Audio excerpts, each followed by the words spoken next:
Ladies and gentlemen, we're about to get started. Ladies and gentlemen, George Whittam.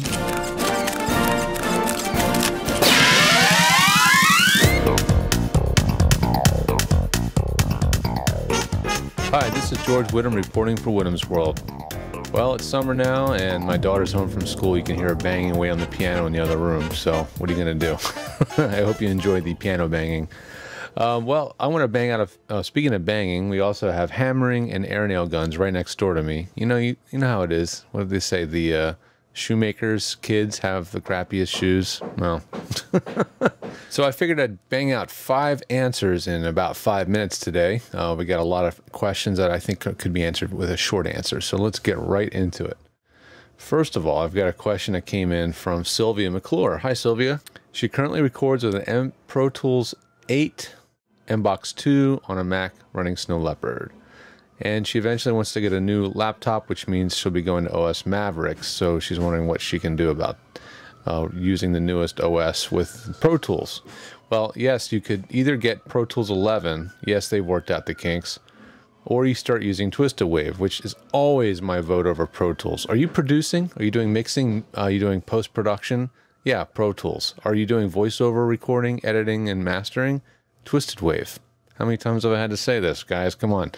But if you really want to be able to use Pro Tools and Twistedwave and you're on a budget and you need to be able to use an iPad as well, probably the best bang for the buck, because you'll get Pro Tools 10 Express thrown in, is an Avid Fast Track Solo.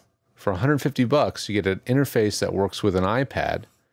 It works with Windows or PC, and they throw in Pro Tools 10 Express. Pretty much a no-brainer if you really want to have all those functions in under one roof, so to speak, for one price. All right, next one came from Larson, Bennett. How important is the cable as the part of the mic chain? Does a more expensive, quote-unquote, higher quality mic cable make that much of a difference? I'm considering purchasing a 416 and would hate to lose quality just because I have a crummy mic cable running into my preamp. That's a great question. It certainly could be expounded upon, but I think for the purposes of a short answer, it does not make that much of a difference. And sometimes it makes no difference. And sometimes it makes all the difference. Let me explain. Mic cables are the weakest links are at the connectors, where they connect to the equipment on either end. That's usually where you have failure. It's rare to have any points of failure along the length of the cable, because it's one continuous strand of copper. You know, there's 3 conductors and a shield, and they're a continuous strand. So that's rarely where it fails. It's usually at the ends. I usually say avoid cables that have molded connectors. Those are the kind that you can't unscrew and take apart easily, because they can't be repaired, and they're usually made much more quickly on a machine, an assembly line.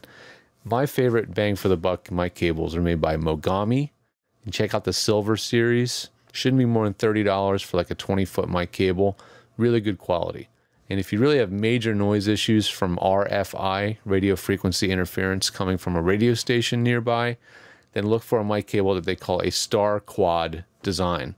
There's a company called Gotham Audio on the East Coast that makes great cables that you can custom order any cable you want from, and they're very reasonably priced. So I recommend checking them out.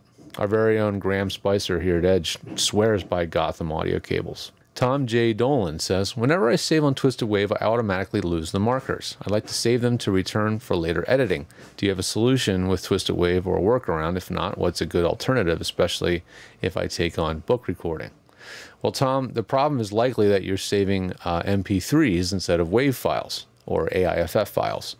When you save an MP3, they're not capable of encoding the marker data, which is also known as metadata, into the file. So if you save a file with markers, it'll tell you that this file will lose all metadata and you'll lose the markers. So you've got to make sure you're saving your raw audio and your edited audio and only delivering a final version MP3, so those other formats will maintain and keep the markers intact.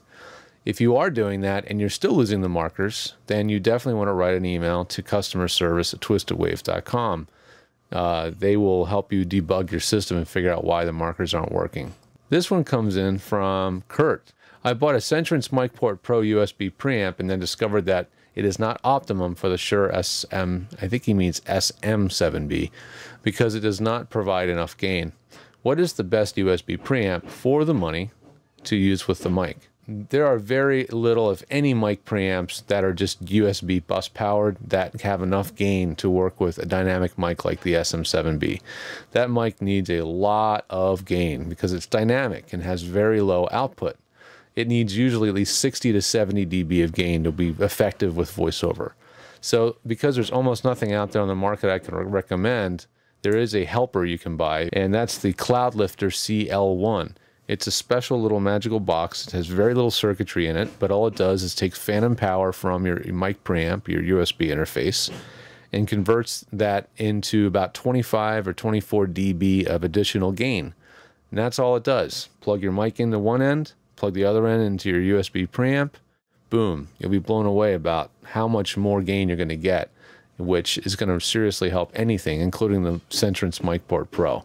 So yeah, it costs about as much as a MicPort Pro. But again, you can't really get better gain for the money than that. It's pretty much impossible. You'd have to spend a lot more money or have a much more complicated setup. And lastly, got a question here from Kenneth Stavis. Is there a PC version of software you recommend for voiceovers? Twistedwave has been recommended by your company. However, I don't have a Mac and don't plan on getting one at this time. I'm a musician right now, and I do have the following DAWS, Audacity, Persona Studio One Professional, and Sony SoundForge 10. Please advise. Well, you've already got 3 DAWs, and you're obviously a musician that uses them, so you probably already have the tools you need in your arsenal to do voiceover recording effectively. Twistedwave is just the best tool I've ever used.